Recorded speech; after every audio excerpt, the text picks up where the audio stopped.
You raped my client. You raped my client. You raped my client.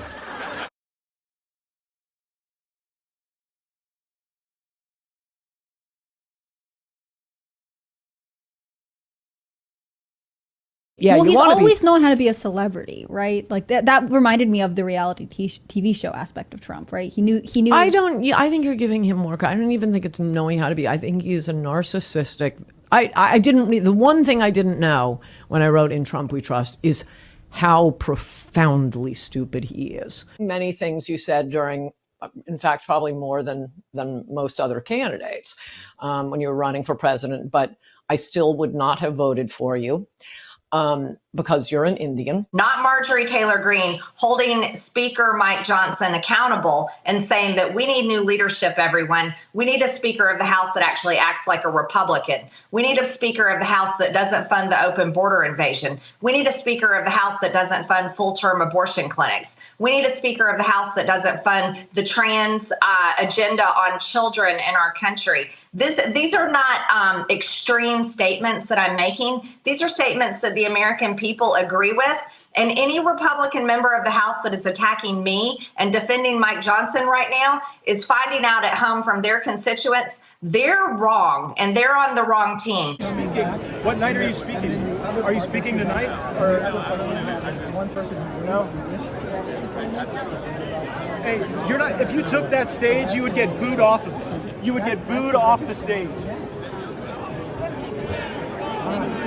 But what you're seeing here, a more united Republican Party. Think back 8 years ago. Ted Cruz wouldn't endorse. Senator Lee was saying no to President Trump. Now you've got Nikki Haley, Ron DeSantis. You're watching a united party like we haven't been in the past. One who's not coming back, and then the other part that you have, and the other part you have is one person who raised the issue. He's got an ethics complaint about sleeping with a 17-year-old. So that's the way they would go. So that's the biggest challenge we have. 2020 comment, it's like, wow, that's how pathetic it's gotten. He's admitting, he says, oh, I lost by a whisker. So what was the point? Like, what's the point of any of it?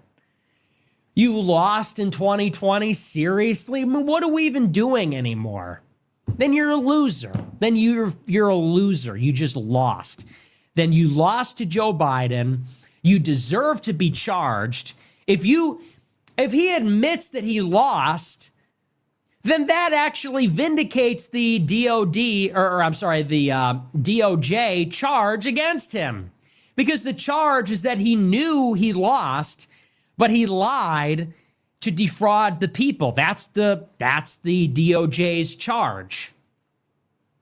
So why did we do Stop the Steal? Why did anyone go to January 6th? Why is anyone sitting in jail? Why did anything bad happen to anybody? Why did everyone get censored? Why is everything bad that has happened to the people that are involved, why did that need to happen if you're just going to walk it all back and say, oh, I lost? Well, it would have been good to know that.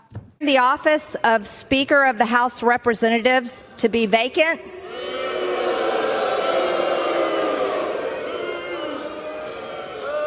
This is the uniparty for the American people watching. Gentlelady will suspend.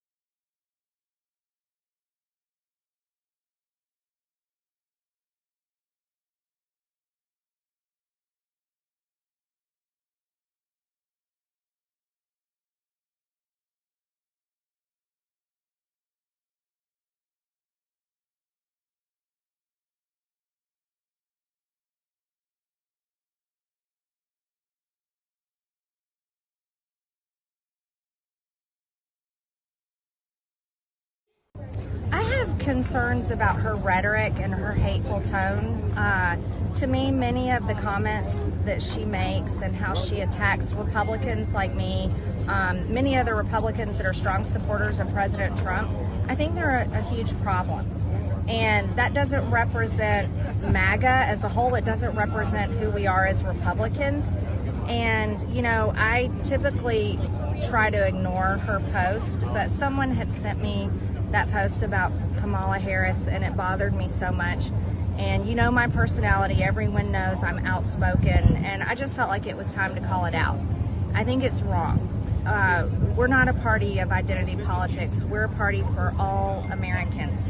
And I think that's so important. And I think that we need to be focused on our policies, the inflation, the economy, and the border, and not attacking people for their race, not attacking them because they may not have children and they love their pets. And I don't want to have anything to do with that.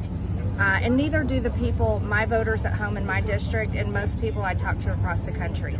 And so, yeah, I called her out last night, and I think it was important to do. Once again, Marjorie Taylor Greene, who is extremely jealous and vindictive over the fact that she wasn't successful in turning Donald Trump against me, is now behaving like a leftist and accusing me of being racist. Kamala Harris is on video calling herself Indian and saying she cooks with curry. She also refuses to speak to the media, so there's a strong likelihood she would set up a call center to avoid speaking to the press and being honest with the American people. Hey MTG, speaking of racism, one of your former staffers told me you have a favorite word that starts with N. What if the staffer has a video? It's rather ironic that MTG wants to call me a racist when MTG is a full-blown anti-Semite who believes that Jewish people use space lasers to control the world. Along with being an anti-Semite, Marjorie Taylor Greene is also an poor excuse for a Christian. Her marriage failed because she couldn't keep her legs closed while she was a new member of Congress and was too busy screwing some guy from her CrossFit. She's not representative of the GOP or what it means to be America first. Nobody talks about her anymore because she's annoying and irrelevant and a sellout. Hey, Marjorie Taylor Greene, how come you weren't at the debate? Guess you gave up on Trump when he gave up on your boyfriend, Speaker McCarthy. Don't talk about representing Donald Trump when you paid for the Yay 2024 domain and used your campaign funds to orchestrate the dinner between Nick Fuentes and Kanye West. I exposed you months ago, and I'll do it again, you trailer trash harpy.